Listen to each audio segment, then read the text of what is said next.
Well,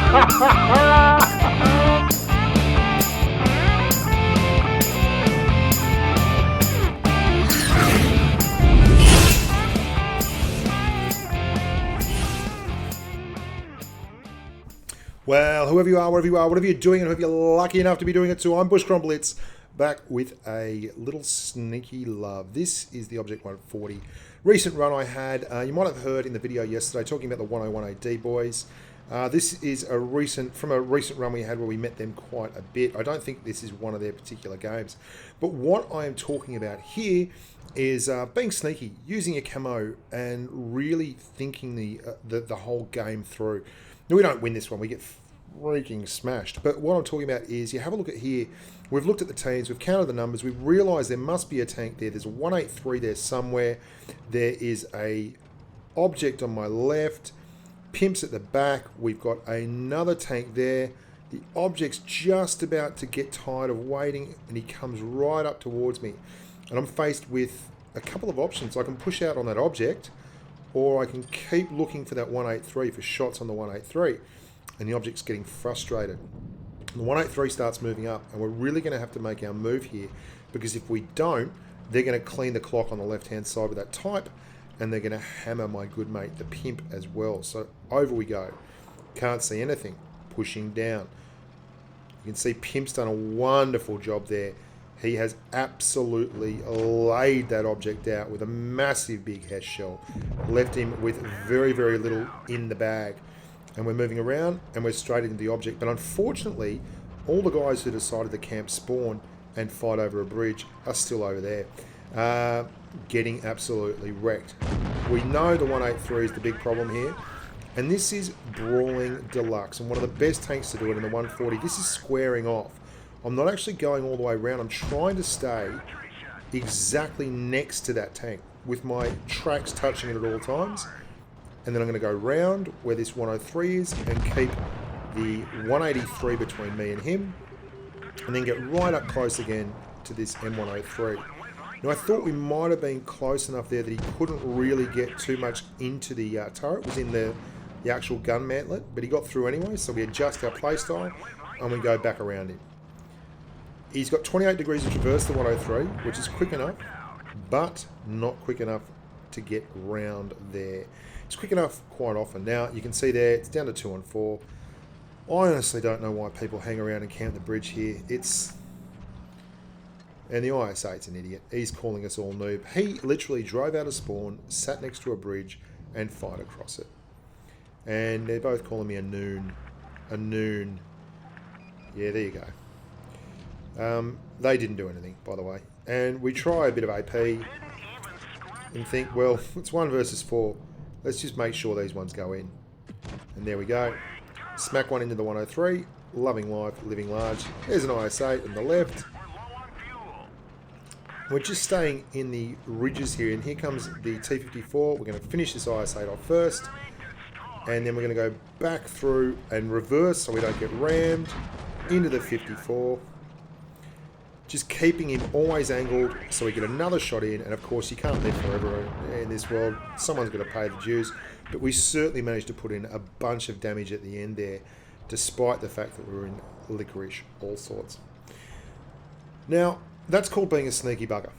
That's basically what being a sneaky bugger is all about. Finding ways to keep pumping out the damage without taking a whole heap of damage in return. And some of you might say, well, you could have gone and pushed earlier and done this and that. And I understand. That's your playstyle, and you're welcome to it. When you're just exposing your hit point pool and allowing people to trade shots with you, you're doing it wrong. And the fact that someone else on your team is doing it doesn't mean that you're obligated to go and put your hit point pool on parade to save theirs. Because the odds are, if they're doing that in the first place, then they're not really worth saving. Now, this E100, the bugger, was actually looking for me. Well done him. And that 704 got his minerals together and came back. So we're in a rough spot here. What we're going to do is we're going to line up with the building and we're going to track him just on the other side of that little, you can see there, he's not able to shoot through there using AP to pen, and he would have had to go to the rough stuff. Actually, that would have, no, he could have shot through that building, just didn't realise it. Anyway, onwards and upwards. The rest of the team has fallen over. The pimp got stuck at the back, got rushed by these two boys. The 101 AT Radiance boys. Now, you might have heard me talking about these guys yesterday. I've switched to Heat because we had so many fights versus these guys. We had a barrel of laughs. And we did really well. That's why Pip's saying good game. They got us again. They beat us about 7 games to 3. We had them again and again at Tier X, and it was really good fun. And in this one, I showed yesterday a game where we gave them a bit of a bang, and today, in all fairness, I should show you what it looks like when the real winners are playing. And you can see them just working it over in the corner. I want to point out here, I reset my camo. That's one of the reasons why I went over there. Because Mr. J is now looking up there for me, and I reset the camo. Now, I would not suggest to you humans at home that this would be a good idea in normal circumstances, but I can see that my team is folding like a cheap suit.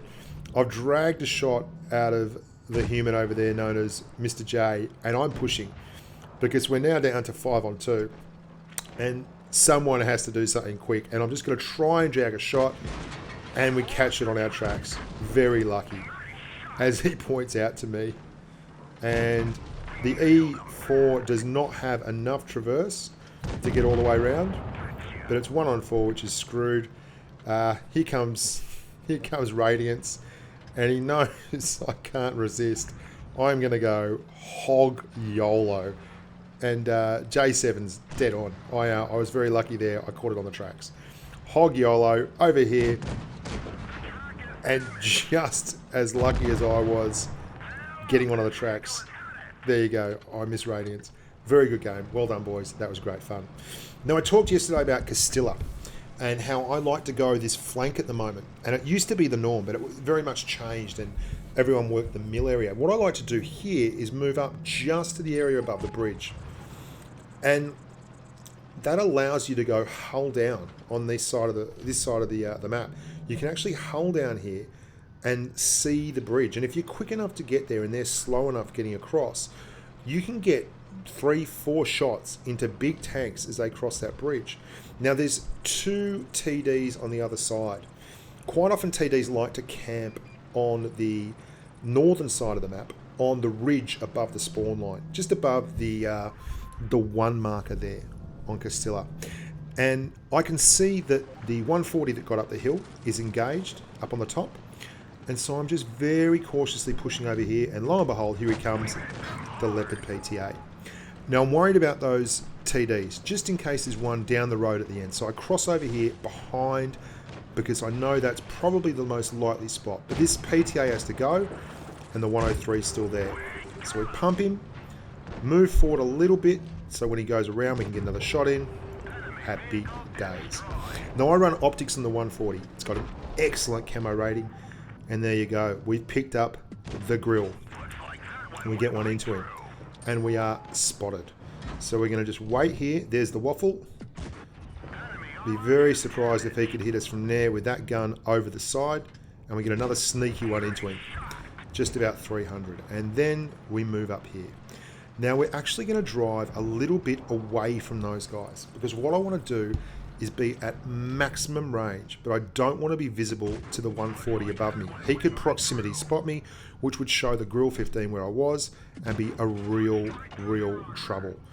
Or give me real trouble. And so you can see 290 meters there at the back, 260 about to those guys.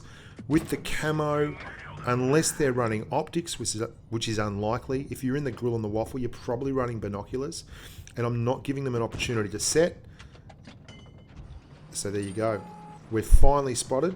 The 140's coming back. So rather than engage him and give the grill and the waffle our ass, which is exactly what they're probably likely just to want to see, we pull back around the corner. Now, the 103 has done a good job thus far, but he's pushed up way too hard. Really hard. And I can't save him. And like I talked about last time, if you have to give up all your hit points or risk death to save someone, it's generally not going to be worth it. Unless it's a gun that's worth saving, or they're a player that you know is really good, that's the only time. Now there's the grill. I know the waffle's back there. I'm going to take one, but I don't pull back because I absolutely have to get this grill gone. And we do take one from the waffle, but we take out a really, really big gun. And I don't know where that went. 174. I probably think that's a little bit crook, but there you go. Now, Jarhead, I think, is up there in the pattern. He's a very, very good player. Pimp's run with him a few times. Or I think it might be Rich has run with him a few times. So I'm actually just waiting for this 140, and I'm letting him come to me. Because there's no point pushing out. There's a waffle tractor back there, and I'm just going to move around here until I get some support and make it 2-on-1. Jarhead, unfortunately, falls down the cliff, which I don't think he meant to do, and he actually says ping here. I think he was not intending to go down the cliff. Now, we damaged the ammo wreck on the 140. Yeah, Jarhead there caught the ping problem. We damaged the ammo rack on the 140, and he's in licorice all sorts now because we're right into him, and he's gone out far enough for the Jagdpanzer to actually get stuck in. Now, this is a really interesting situation. I didn't pay attention to where those two guys were, and I come around this corner, and they are both looking straight at me, and I reverse at pace. And there goes the light bulb. So what I'm going to do here is reverse as far as I can, and then pull out. But you can see I'm looking at the actual map. I'm taking readings on the distance, like I did with the grill and the waffle. And I'm saying, you know, that's not comfortable. That's not a guarantee. And I'm after the Jagdpanzer to actually get stuck in. And he is saying negative. He wants me to wait. I figured this much out. I'm pretty certain he is going to roll up on this corner, go around it with all his hit points, and then let me push up behind him, which is exactly what he does, and is fantastic. And there's the conch at the back. So I'm going to move up and get the conch right now, around about now. Here you go. Got him. He's down. Me and the Yag left. I know I can take the E100.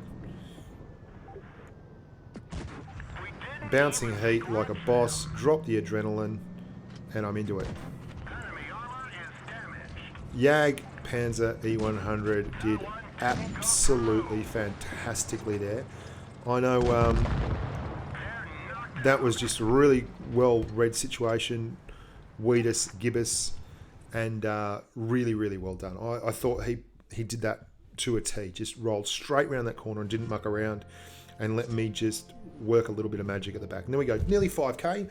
Pimpo with about just under 3k, and that we just got up for, he's from Gatell. Gatell are generally a pretty good clan too.